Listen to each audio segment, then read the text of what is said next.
Hi, folks. I'm Dan Dworkis, and this is the Emergency Mind podcast, a space where we bring together lessons from the emergency department and beyond about performing at our best when it matters the most and applying knowledge under pressure. The Emergency Mind podcast is brought to you by the folks at the Mission Critical Team Institute. If you want to find out more about what we're doing, you can find us at missioncti.com. So this episode is part one of a two-part panel on measuring team performance. And we're starting here from the question of how do I know if my team is doing a good job? From there, we're going to expand outward to look at concepts in a broader field of team performance and how to measure it. Before we get started, a quick reminder and a disclaimer that our job here at the Emergency Mind Project is to take the best of what other people know about applying knowledge under pressure and bring it to you here. We don't do anything that's medical advice. Also, everybody that you hear on this panel and on anything we do in the Emergency Mind is just folks representing themselves, not the people or the teams that they work for or with. So all that put together, let's jump in. I hope you enjoy.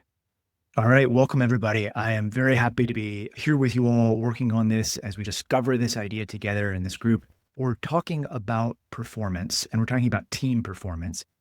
And we're going to be spending our time doing this, thinking about how do we conceptualize team performance and then how do we measure team performance? And we're really talking about performance distinct from outcome in this case, right? So to borrow from Annie Duke for a second, you can look at the difference between performance and outcome, where outcome is what happens. So did the team win or lose the game? And performance is what was under their control and how did they do it? So essentially, how did they execute their skill to the best of their ability? And we're really going to focus on that piece, the performance piece, not as much on the outcome piece.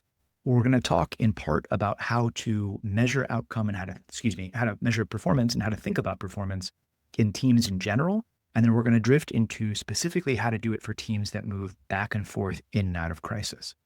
So with that said, I'm going to ask everybody to introduce themselves. If you could just say a quick word about who you are and what you do. And I think we'll start with Eric in the bottom corner there. Thanks, Dan. It's good to see you again. I'm Eric Benoit. I'm a trauma and acute care surgeon at Lahey Hospital and Medical Center just north of Boston. And I'm the medical director of the SICU up there, Surgical Intensive Care Unit. Awesome. And we'll go to Zab. I'm Zab Johnson, and I'm the executive director for something called the Wharton Neuroscience Initiative. I'm a visual neuroscientist by training, and my work here at the University of Pennsylvania is really applying neuroscience to get to better solutions for individuals, teams, and society at large. Love it. Zab, can I ask you to turn your microphone up a little bit, if that's possible?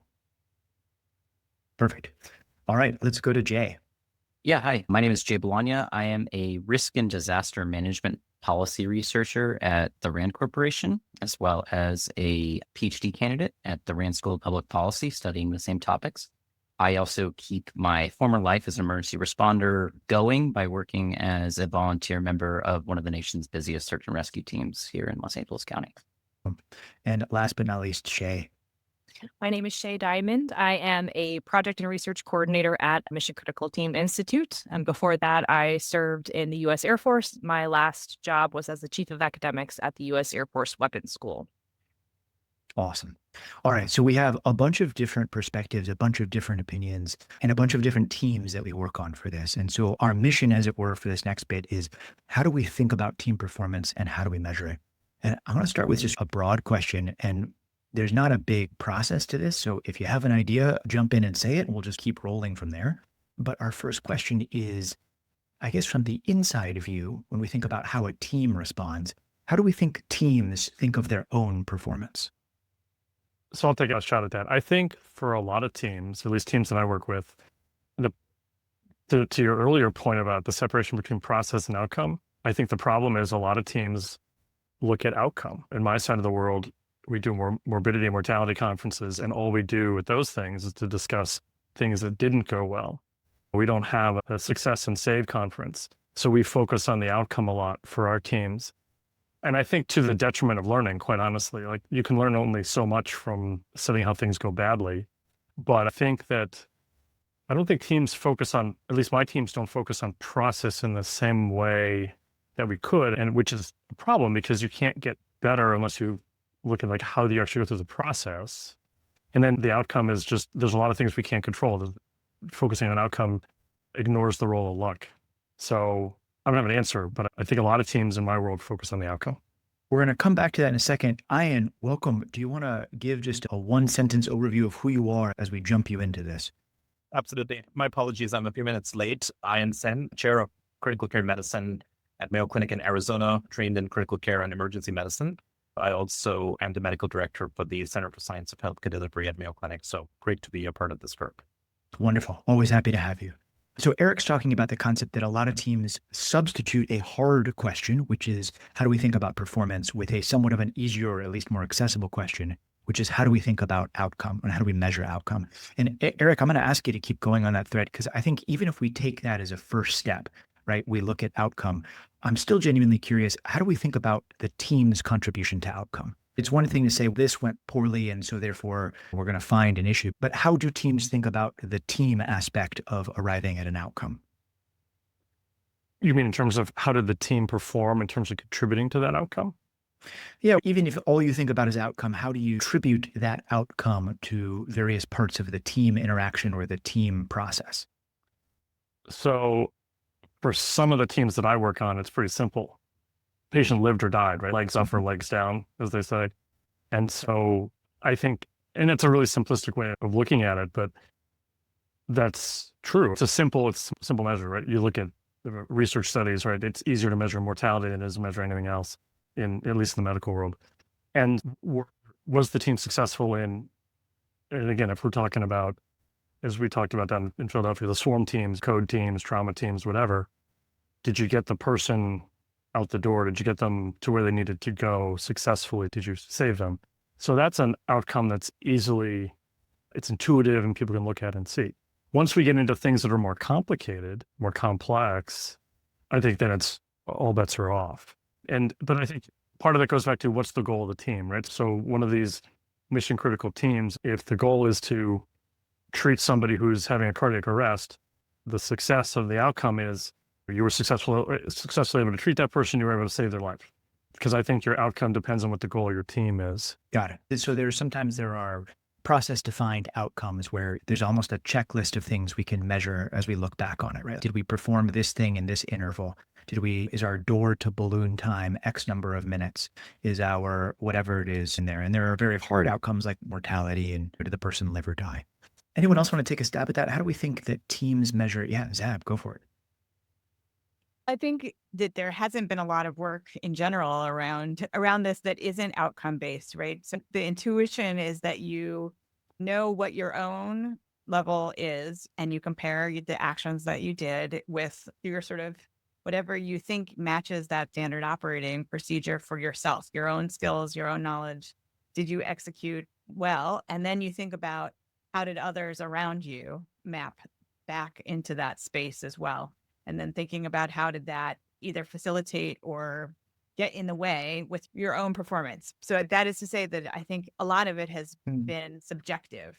You don't necessarily ask those around you how well you think that they think that they performed.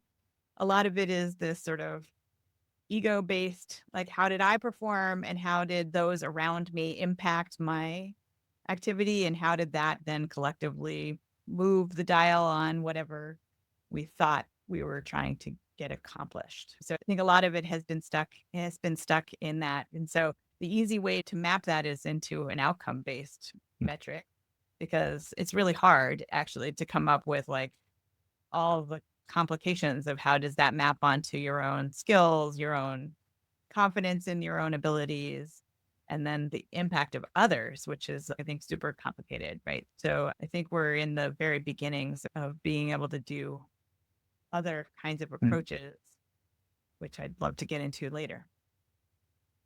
Yeah, super interesting. So there's this, again, there's a bit of a proxy metric going on where instead of saying, how did the team perform? Maybe we're saying, how did I perform? And we're subbing that in. So we have one substitution, which is what is the outcome? And another substitution, which is how did I perform? And I project that onto the team as opposed to thinking more broadly about it. Let's keep rolling with this. What else goes on right now that we're seeing? Especially with larger incidents, we do assess the way that teams perform through things like after action reviews, but those are entirely qualitative in nature and rarely captured in a way that really converts that assessment to something I'd really call measurement, always for a comparison across incidents or even across the same team performance across incidents linearly or into the future. But there is that sort of introspective and assessment of both one's own contributions to the outcome and the broader ways that a team's holistic contributions interwove to create the team's contribution to whatever happened. And those have a wide range of existence, everything from really informal tailgate and chainsaw AARs that emergency services teams will do after a major call, just a debrief with a little bit more structure, all the way up to something much more formalized, like the way that FEMA or a large fire department might debrief a major declared disaster. And those end up in published documents, right? In published reports. So again, I don't know that this is necessarily an example of the kind of measurement that we're looking for, but it could be a place to start, or at least a place to start examining the way that teams already look to self-assessing their own performance. And Jay, before I will jump to you in just a second, but Jay, when you look through those AARs, and this is maybe a question about ones you've been a part of or ones that you've read up on as you're working on any of your work, do you find any threads in there that are more or less successful at starting to get at this concept of team performance? Again, not really individual performance and not really outcome, but actually team performance. Yeah, I think that I could use the same example for more and less successful here. I think that these AARs have obsession's not the right word, but a real sort of point of commonality around the ways that they discuss what we as a team could have done better to change the outcome or improve the outcome or reach the desired outcome faster. And that's both, I think, an important way of looking back and assessing the team's own actions and trying to find better ways to conduct themselves in the course of whatever they were dealing with. But it also presupposes that everything is directly under the team's control and kind of neglects the fact that the team oftentimes exists in circumstances not of their own making and well outside their control. And oftentimes AARs will bring in recommendations for future team actions that are wildly unlikely to actually happen or rely on the world really being different or fully under their control. So yeah, I think that's also a good trait about these AARs. They demand that the team try to find better ways in hindsight to have worked by their very structure and the nature of their existence. But in doing so, they oftentimes ask for answers to the unanswerable. I honestly forget if it was Decker or Conklin from the safety research that talks about the concept of responsibility and authority. You have the responsibility to get X, Y, and Z correct, but do you actually have the authority to execute on X, Y, and Z? And you're looking at mismatch of those things as you're describing that, which is really driving a wedge into the details between outcome and performance in there.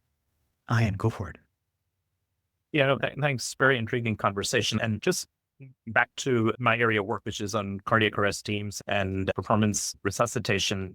I've grappled with this question. And again, we worked on some process measures as part of some research that we did with some grad students, and that was focused on building a cardiac arrest team performance score. And we found certain features and criteria, for example, leadership, communication, and we created some scores based on some mock simulations that we captured on video and tried to validate that in real time. Now, I think the big part of it is the outcomes have been what we have utilized thus far. And we know that sometimes outcomes have so many different reasons of how a certain outcome goes. Some of that could be patient-related, some of that could be team-related as well. And several studies in our world, they don't stand the luster of time because suddenly a bigger sample size comes in and we show that it doesn't actually lead to better outcomes. In the world of acute care or critical care, every study that was published gets debunked after 10, 15 years, so as we all know. And some of that is because we're chasing the wrong outcome. And so when I look at team performance, I think certain aspects of that outcome measure needs to be not mortality. It doesn't have to be a patient's length of stay. It can be a little bit more time sensitive. And that could be how long did it take for that patient to go to, let's say, cath lab or to get ECMO on if they had ECPR instituted. So those metrics can be measured that are a little bit more available and achievable in terms of getting to see how a good team can perform and get better metrics in terms of those relatively easier outcomes to measure that are not dependent on what happens after, which could have so many other aspects to it. The second part is the process measures. We talk about team performance. I think all of us do training, all of us do simulations, mock codes, institute training. I think it's high time that we actually do more studies which are based on some hypotheses, which is a good team that has maybe certain aspects of their care lead to better outcomes. The American Heart Association does have metrics on some high-performing hospitals versus not so high-performing hospitals, and we've gotten some information, valuable information, to decide what could institutions do to get better systems of care in perspective. So could we look at some more hypotheses-based studies that actually look at finite metrics to measure in terms of team performance to actually show, hey, what are those process measures that we can all agree on? It's not very complicated, right? Good leadership, good communication, good appreciation of systems-based practice.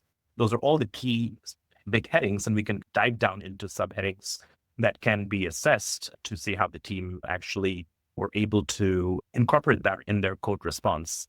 And then one final thing is that we're probably going to go into the era where those process measures can be better understood if we're able to utilize live capture, because live capture is the best way to see what happens in real time. The number of mocks and simulations you do, sometimes you know that in real time, this is going to be sometimes very different.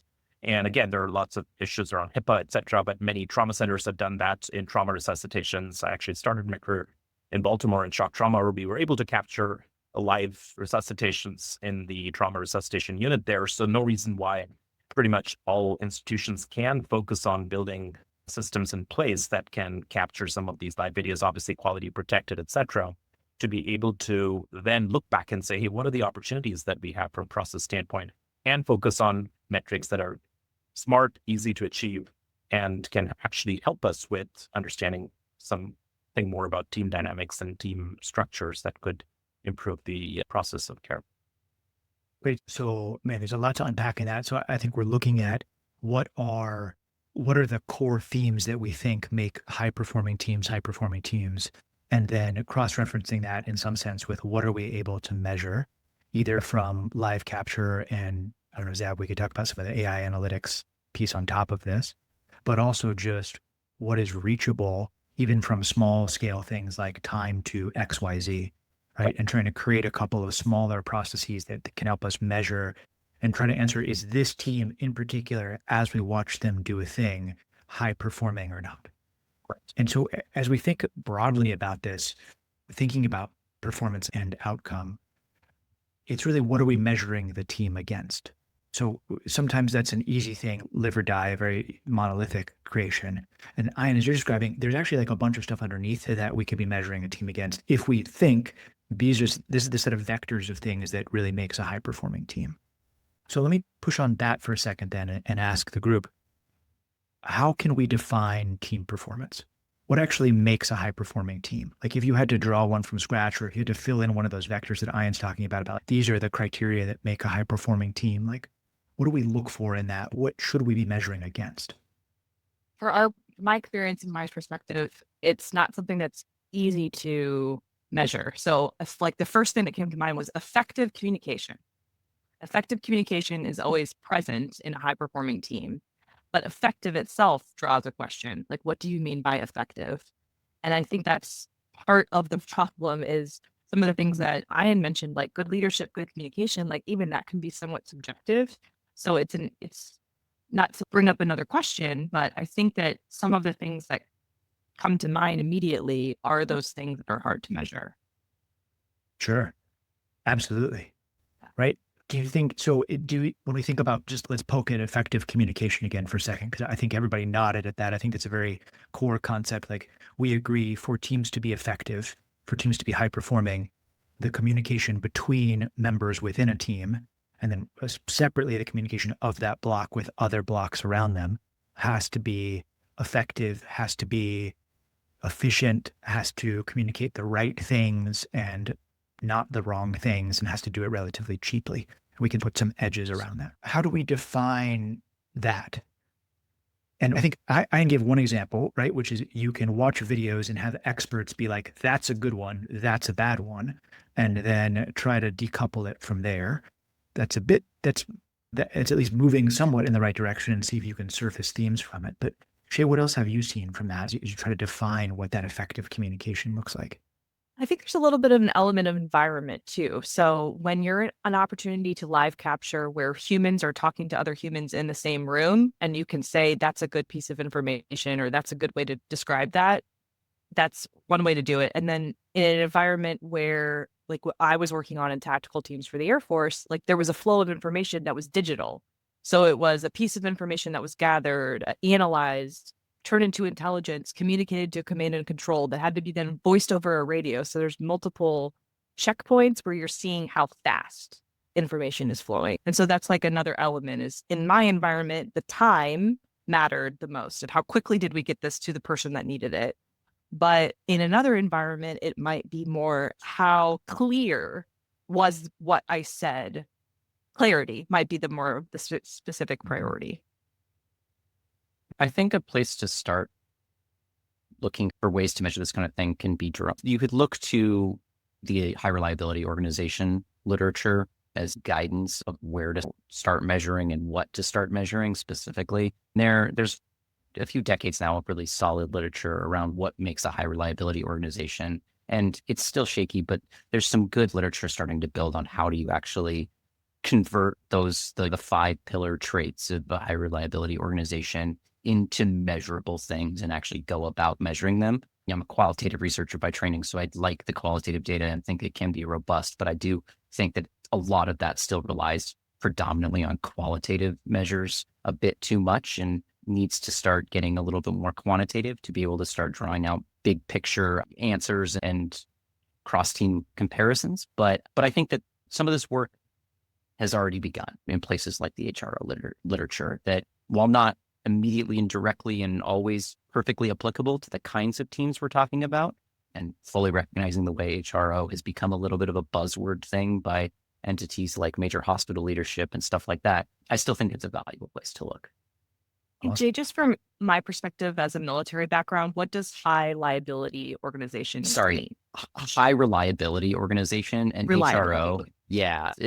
The name helps explain it already there. But the 5 pillars of a high reliability organization are preoccupation with failure, sensitivity to operations, reluctance to simplify interpretations, commitment to resilience, and deference to expertise. Those can be broken down into, they're often measured with survey, but they can be broken down into a number of sub-questions and sub-areas to ask teams about the ways that they operate. Which, like 10 points for knowing those 5 off the top of your head. You saw me looking at another screen. When I was thinking I was going to bring the HROs up, I knew the 5 pillars. I pulled them up to make sure. I did not rattle those off my head. No, sorry. It's very impressive. No. I had a paper on my desktop that I launched up that I knew I had the 5 pillars. So that's great. Well, that's a great example of a system. And then Eric will go to you in 1 second. That's a great example of a system that has thought really clearly about finding essentially positive outliers where they can say, look, these teams are really exceptional. And then going and digging into those teams and being like, what are the common threads among those teams? And I think it started with looking at aircraft carriers and nuclear power plants, right? That had many fewer errors or accidents than what might be otherwise expected. So looking for some sense of expectation, looking for positive deviance, mapping positive deviance, and then finding underlying common threads underneath it. So that's certainly the one arc of thought that could help us get to it. Underneath that, though, is some sense of how would you decide which teams are the really positive, deviant, or really good teams in this space to look at. And, I think about the time that I was working at a very small emergency department where I was the only doctor in the hospital for some parts of the time. And what right looked like, what excellence looks like in that space was very different than when I was, say, working at Mass General, which has a very different sort of capacity to produce types of work. So there's a bit of a chicken and an egg piece to that problem. Not that doesn't make it good and worthwhile, but it's worth reflecting on where are we going to approach this and what's our vector to actually get into it. Eric, I'm going to turn it over to you after that. Yeah, so a couple of things. I think the difference between what Ayan is saying about reviewing team performance and what Zab is saying, right? Zab, you were talking about comparing ego-driven, comparing oneself to or one's team to how you think a performance should be. And I'm talking about actually objective measures. I think that when it comes to comparing oneself, the challenge is that there's an ego protection in there, that it's I don't know if you guys have ever read Catherine Schultz's book on being wrong, but one of the things that she says, which I love, is that being wrong is always, I was wrong, but, whereas if you were right, period. And so I think when it comes to team performance or individual performance, I did well, yay me, versus, oh, this didn't go well because X, Y, and Z, right? This trauma resuscitation didn't go well because the Belmont didn't work, because the patient was this and that and the other thing. So for that reason, it's helpful to think of some objective performance measures. At the same time, and I work in a center where all of our trauma bays have video, and I watch them all the time. I'm in fact, the person in our group who, hey, could you review this and tell me what's going on? I watch all of my own, and it is incredibly humbling. It's like ferociously humbling to watch yourself. And I tell the story in a talk that I give of watching myself in an early resuscitation at this place, because we didn't have it at my previous shop. And I'm trying to do something. I'm trying to get vascular access on somebody as the blood pressure is tipping down. And I watched the video later, and it was like the horror show, right? What is that idiot doing? That person's me, right? And so one of the things that I've found is that you watch hundreds of these videos, and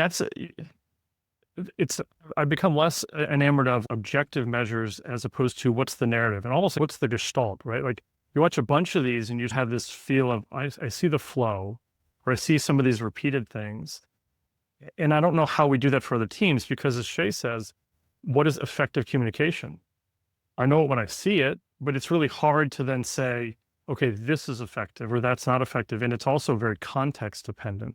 So I pulled back a little bit from we need to have the checklist of these 10 things that we did in a successful code or a successful disaster management or something like that, because there are always outside things that come into play that may disrupt that. Unfortunately, what I would say is that my approach to trying to get myself better and therefore my teams better it's very resource intensive. I watch a lot of my own stuff. I pull in other trainees and nurses and we watch them. And it always has to be, it takes a while. We have to have this conversation, like even in a well-done resuscitation, it's a car crash, right? Things don't go well and all that kind of stuff. And so you have to say, what's our overall goal? You have to set your ego aside to get better, because otherwise you're just rationalizing and stuff like that. Objective performance measures take the rationalization out of it. However, do those really capture what the teams are doing? So I think that's the real tension that I see for this sort of thing. Yeah, great. I'm getting really curious too right now, based on what Eric just said about, is the question really what is the process for team performance measurement, or is it more about what is the culture around team performance measurement? And is there an established rules of engagement for how we debrief as a team? And it might be context dependent based on what happened today, but we all know that we're going to do this debrief, and therefore we can set ego aside. That's what I'm starting to get really curious about too. Is it more about how do we establish that debrief culture than it is about we establishing the measurement? Great question. I'm gonna ping on that, and then Ayan, I'm gonna turn it back to you for that. One of the reasons that we're having this conversation, to take a step back, is that we've been working with a lot of teams who have come up and said, how do I know if my team is doing a good job? Just literally, how do I know if I'm doing a good job? And partly that's because some of them are working in spaces where the measurable outcome, like survival rate or something, is so low that most of the time there is a bad outcome. But that doesn't mean most of the time they're not performing at the best level they possibly could. So there's a disconnect and we're not sure what to do with it. Or, to your point, Shea, we have some metrics in place, but what happens when we use them is that people end up hurt or burnt, or they don't want to come back and be part of this team anymore. And so that's probably not the right way to use it, even if it's maybe, in quotes, the right tool in the theory. So we're really trying to drive from this perspective of how do I know if my team is doing a good job? And that led us down this path of, geez, how do you measure team performance? How do you think about team performance? And how does your team think about your performance in this moment? which are all related, but like slightly different versions of poking at reality in there. And so sometimes that's what Eric is describing, or if you're thinking about the concept of like local rationality, did this thing you did make sense in this space and time? Did you set up a system that allowed the right things to happen? And then did the team actually capitalize on that system? And sometimes it's more like what Zab's saying, which is, are the individual people reflective practitioners of an art and are motivated to get better? And then sometimes it's more like what Ayan's saying, where it's, what do we think right is supposed to look like in this space? But I don't know, if it wasn't messy, we wouldn't have had a panel about it, right? It'd be like, hey, here's what you do, just do this thing. But I think the point is, this is hard and this is meaty, and it goes back to that concept of, how do I know if my team's doing a good job? So yeah, Ayan, and then anybody else, go for it. Sure, no, thanks for those observations. I like Eric's comments. I think sometimes objectivity is good, but at the same time, communication is a sender and a receiver. And if I'm the team leader and I felt at that moment in time that I got the information I needed to make a good decision, then that communication for me was perfect. Even though if I look back later, or if somebody else is judging me based on a checklist, hey, it could have been done better. They didn't use the right phrase, the right words, the right terminology. And we could really go down a rabbit hole in some ways when we start using some objective checklists. And so what the team felt at that moment in time is an important criteria too. Just an overview of this. There's so many different ways. And also to add to the resource implications of it, maybe it's worth creating almost a tiered approach, which means that we are going to be able to assess team performance based on some very low fidelity measurements of how the team did, as compared to really high fidelity, where we're using objective measures. We're also using the cultural nuances of that team with feedback. And that could be individuals or part of the team, that could be leadership, so we can create almost different ways to get the true sense of how that team performed. If you don't have the resources, we don't have tons of time, we can keep with the low fidelity of assessment of team performance rather than jump in and say, this is the only one way to measure this in terms of how well this team did versus not. So just some. Yeah. So I was part of a team that developed recently a toolkit aimed at helping public health entities assess their incident management teams during a declared incident, which I think was interesting for this conversation because of the ways that outcome is so separate from public health impact inherently. If a public health department's doing its job, it's creating absence of something, which is very hard to measure, lack of infection, lack of disease spread, something like that. So you can't really measure just by outcome at all.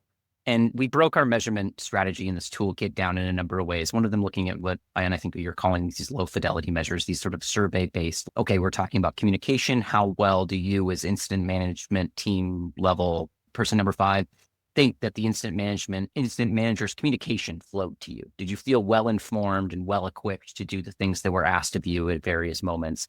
Track that over time. That can give you a sense of inter-team communications and how well information is flowing through a system. But it's all survey based and a little bit difficult to actually firmly state that this is the best way to answer this question. But the thing that I want to bring up there is that we paired all of this with a peer assessor. And a peer assessor, and the way that our toolkit laid it out, was meant to be someone from a similar sort of department, but completely absent the team. So our thinking was that it was somebody that was culturally competent in the way that these organizations operated and professionally competent in the things that they were trying to do and trusted enough by the team to be brought into the room, but was not a member of the team in any way or any capacity. And we gave the peer assessor various note-taking sheets to try to drive their observations and asked that they be brought into any sort of major meetings and allowed to filter around the incident management team throughout the course of the incident. I actually think that was the most successful part of the toolkit most of the time, where we were able to do it. Again, it creates this sort of qualitative in its core and difficult to measure across teams answer, but it was really effective in providing context to those survey answers, especially in helping to raise the fidelity of those survey produced answers to something a little bit more meaningful. If communication was poor, it helped to answer why. If communication was good, it helped to show the things that you did that you could repeat in the future to ensure that happened again next time. I guess the reason I want to bring it up here, not just to tout a good example of something that we did, but it's you can't just measure any of these things in one way. You've got to be pairing measurements from various angles and observations from different viewpoints. Everything in this world is subjective to a certain extent. And it's only through the triangulation of various views that you can really be confident in the quality of those subjective answers and their applicability to the broader question, I think. Thank you for sharing that. That's super interesting. I think similar to that, thing we found in a couple spaces is looking for heterogeneity or spread in the answers to some of these things, right? So you mentioned, hey, here's a survey tool that looks at how good your communication is and you track it over time within one person. That's a great way to do that, looking for where are there changes. The other way to do that is to survey the whole team. And it's less about what did the team think the answer was and more what is the distribution of ideas, right? So as you do that, you might find sometimes, hey, there's 70% of the people thought A, but actually 30% thought something entirely different was going on, right? And where there is that big sort of broad skew in there, there's a chance to really hit at why. But all of that, whether you're going through peer assessors or you're then going through a deeper AAR afterwards, requires you to take that tool, go back to the team for some version and be like, what happened right here, right? How reflective are we at figuring this out? So I wonder if we can shift gears for a second as we think about this into part of the team aspect of it. So we talked about communication, which is inherently a team-based thing because it goes back and forth between people. But most of the rest of what we're talking about, it could in some ways be applied essentially to an individual, right? So you can have individuals surveying, hey, how did I do? And then have a peer reflector come in and look at it. What else is unique to team performance that we haven't hit on yet that we should be focusing on for this? I'll take a stab at some of this. I think if it's just one person, you know what your goal is. I think when you have a team, there has to be that shared mental model of what does the team need to do? What does the team want to do? And I think what I see with a lot of teams that I work with is the team is ostensibly a bunch of different people with different skill sets, either experience-wise or their different specialties or what have you. I'm just going to use the example of a trauma team because it's what I know. You've got a surgeon, you've got a bunch of nurses, you've got some techs, anesthesia, all that sort of stuff. One of the things that we've been really trying to focus on is that people become incredibly task-focused, very task-focused as opposed to goal-focused. Like for us, the goal is always, we want to get out of the trauma bay in 20 minutes. There's not always something that we achieve, but at least this is what we're trying to do, get the person where they need to go. And so I try to really say, that's what we need. We don't necessarily need someone's going to try to draw blood. Someone's going to try to do, and sometimes those things get in the way of the other things we have to do. And sometimes we're running through our ABCs, we're running through our assessment and our treatment and everything, and we fall off the path because we get stuck somewhere. And you have people who get but my job is to draw blood. My job is to do X. And they will persist in doing that. And and when I say they, I've done the same thing, right? And so I'm an equal opportunity offender here. And one of the experiences that I've had, and again, from myself and watching and teaching, there are certain things that happen in the trauma bay where if I'm just have the 30,000 foot view and I'm at the foot and I'm trying to direct the team, then I can do that. But there's times when I get caught up into something and the team, a well-functioning team, is able to operate without me telling people what to do. And so there's times when I get caught up and there's a procedure, I have to open the chest and I'm sucked into doing that and I can't let somebody else do that.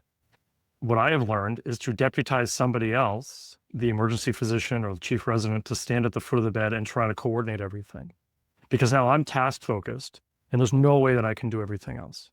So I think that's the big difference in a team, is that people need to have a sense of what everybody else's job is. And sometimes their job, they need to step back from their job, what they think their task is, and try to help other people out. But all of this, the prerequisite for all that is that everybody has to have a shared mental model of what's going on. This also steps back into, I think, part of the team leader's job is to help the situational awareness of everybody on the team. We're doing this, things have changed. Now we have to do that. Because if you're just letting the string play out, I may know what's going on, but if I'm not sharing that, nobody else knows what's going on, and they're going to do things by rote. And we simulate everything, we practice everything, but in every case, things go off the rail in some way. And we have to be alert to that and communicate that as a team. It's like a sports team. You pick each other up when you're not doing well, kind of thing, so that a good team knows what the overarching goal is and knows how they can contribute, but can change, can be flexible, can be nimble. Yeah. So there's an internal piece of that, which is, does everybody know what the goal is and what you're playing towards? And there's maybe in some ways an externally observable piece of that, right? So you could imagine saying that teams that were high on whatever this concept is, you would watch them step back necessarily from their own job in favor of the team's progress. That would be one thing you could look for. That it's not unidirectional, right? Like teams that don't do that doesn't mean they're low on it. If you were observing people understand where their task is in the whole overarching goal, that would be a measure approach to doing what you're saying. And I think there are a bunch of groups that do this exquisitely well, right? Like ants and honeybees, for example, right? Each ant doesn't really have a sense of what the whole colony is supposed to be doing, but the colony gets its needs met and its goals done as they redistribute ants among different things. I'm reading a book about ants right now, which is probably why that's top of mind. But I think there's a lot to learn in there about this idea of teams are goal focused and how do we measure that? How do we think about that? So thank you, Eric. Let's do Shea. And then I feel like Zab, you've been like almost there a couple of times and we've taken away from you. So we'll go to you next. I think that'll be a good transition because I want to yes and something that Eric said about getting task focused is I think there's a level of accountability that shifts in a team too, where you have shared accountability. And if I know what my job is and my task, then I take accountability for that. But when you're a team, you're also taking accountability for what else is happening around you, which goes back to situational awareness. And I think that speaks to what Zab talked about earlier with they focused on what was I supposed to do versus what in my role in the team versus what is the team trying to do, that more universal aspect. And Zab, maybe correct me if I'm on the wrong track, but I'm going to turn it over to you from here. Yeah, I think all of this points to the more general idea of what I think we're all kind of dancing around, which is like what is the biomarker of effective teamwork? And I think one of those is high degrees of trust, right? Being able to pivot really quickly when there's a new variable or a new situation that arises, and share sort of shared intention, shared understanding. So if I'm now put on my neuroscience hat, I will say that we're getting better at being able to take that out of the realm of people reflecting backwards in time on whether they did that well, because people actually don't have great insight into that stuff. There's this gut intuition actually that people have where I think actually the terminology of being in sync or being in flow with the team is accessing something, but we don't really know what the main drivers of that are. But I think now we're starting to see emergent neuroscience metrics, other kinds of biometrics that are like the markers of that, where basically right with a new situation, you don't get these radical changes in heart rate and respiration and decibel amplitude changes with communication structures and all the things that sort of coalesce, I think, around this idea that people are in a focused, shared understanding, situational context where there's a lot of trust. Now, that is not to say that it's straightforward and that we know how to outcome metric that and say that's a really great outcome for that team.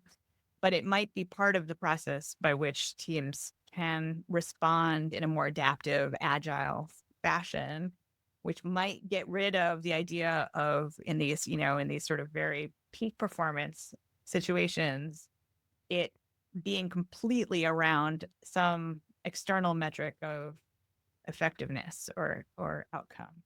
It's agnostic to that, but it's really hard to model that because you need something to be able to predict it unless we get really robust at saying, and I loved Jay's point of the best metrics are when you can have an outsider review the same things and get to the same sense of the internal team. But even that, right, has some of the same risks of assumptions and bias and other kinds of things that I think are hard to get rid of. So we could imagine a space where we have some of this newer way of data on synchronicity and heart rate variability and decibels of the room and some of these metrics running. And then we also can imagine that we have some teams that we think are really good at this, that us as experts can look at and be like, look, I can't really tell you why, but that team's really performing at a super high level. And that might be the building blocks of starting to come up with some threads of, the epigenetics of high performing teams, or whatever you'd want to call that, right? Because you'd be mixing some innate characteristics with some environment characteristics going from there. All right, I'm going to toss it around the circle to everybody here, and I'm going to saying, being mindful of our time. This is basically going to be, everybody's going to get one more thing to say, thinking about team performance, and then we'll wrap this one up, and hopefully I'll come up with something important to say at the end of it, but we'll see how that goes. So Jay, your hand was up first, man. All you. So I want to bring up something. I'm glad I'm only able to bring it up for a brief moment at the end here, because I actually think it's something that gets talked about too much when we talk about team performance, but that our group hasn't talked about at all today, which is the role of leadership at guiding progress toward a unified understanding of the objectives and the goals and the actual incident, guiding proper communication channels throughout, guiding, tracking which outcomes matter and which are chaff. Again, I fear that it's often used as shorthand for how to talk about team performance. Strong leadership is what defines a high-performing team, and I absolutely don't think that's true. But I do firmly think that the role of leadership in teams and is a core element of team performance that needs to be looked at as well.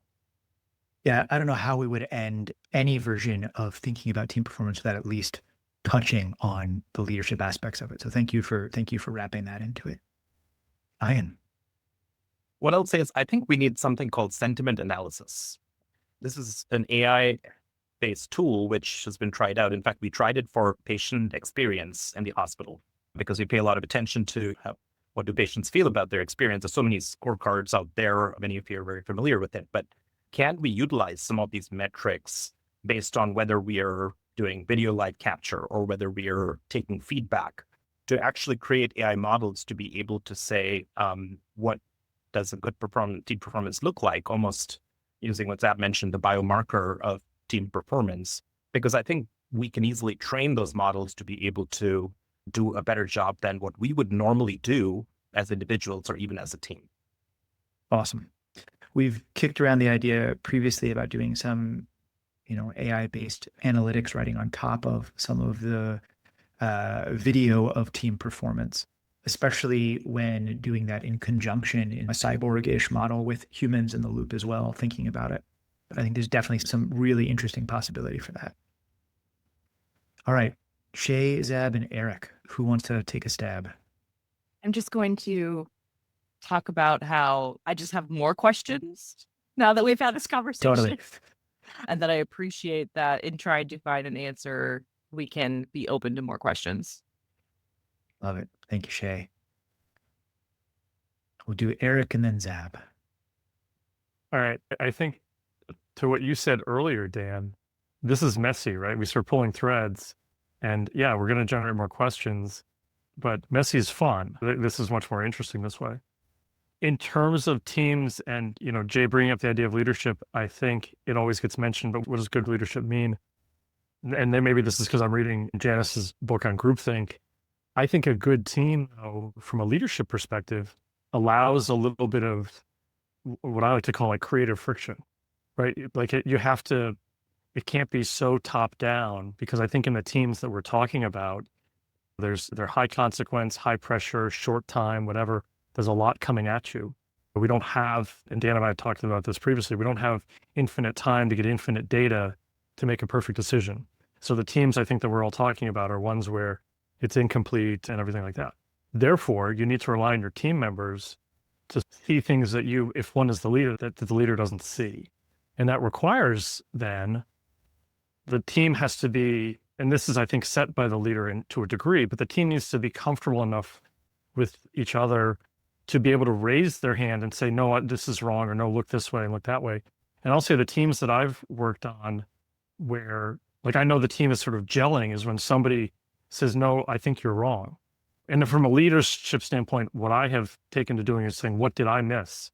What am I wrong about? And so I think that creative friction is a really important factor in a good team. I don't know how you measure that, but I think that's what I've seen. Awesome. Thank you. Yeah, I don't have much to add, just to say that I think we have to be careful around leaning on tools all the time as if they're some kind of objective measure of these kinds of things.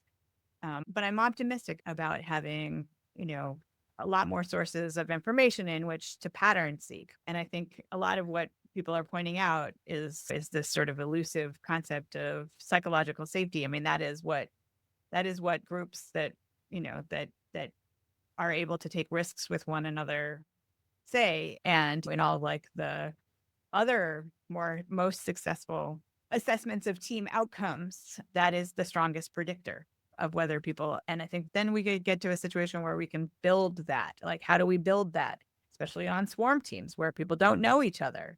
What are the things that how can we move the dial to get people to gel and have that ability and to also feel confident in their own sense of the world. I think that there has to just be a combination of qualitative, quantitative, traditional, and new techniques that sort of have to come into play, because this is a really complex question. And then when you add things that don't have minds to the mix, I think it gets even harder. But I think we're in a really interesting new position to begin to try to strip that out at a more sophisticated level. And that might give us insight into a lot of different things. What is great leadership? Or how can leaderless groups be just as effective? Which I think are super fun, but big questions. Well, thank you, Zab, and thank you to all of you for joining in for this. I certainly didn't think we were going to come up with a definitive answer within, one set of panel of this, but I think we poked at a lot of the different questions and we covered a lot of the different sort of tacks to this, right? We talked about what are things we can actually measure, what are objective versus subjective measurements of this? How do we know that we're looking at a good team? And really, how do we take the broad concepts of what a good team even is and map it back to like our own local environment, which is this driving question of how do I know if my team is doing a good job? And where do I point my team when they want to get better? So I'll end that with a challenge to anybody who is listening to this, which is to think about your team and the teams directly adjacent to you who are in your same space, in your same environment, doing a similar style of work. And which ones do you think are the truly excellent ones? And to sit down and really try to dig out, why do you think those teams are performing well? What is it that sparks that idea in you? That's a really exceptional team. And maybe that's a great place to start with this. So thank you all again for joining. Thank you. Stan. Thank you for having us.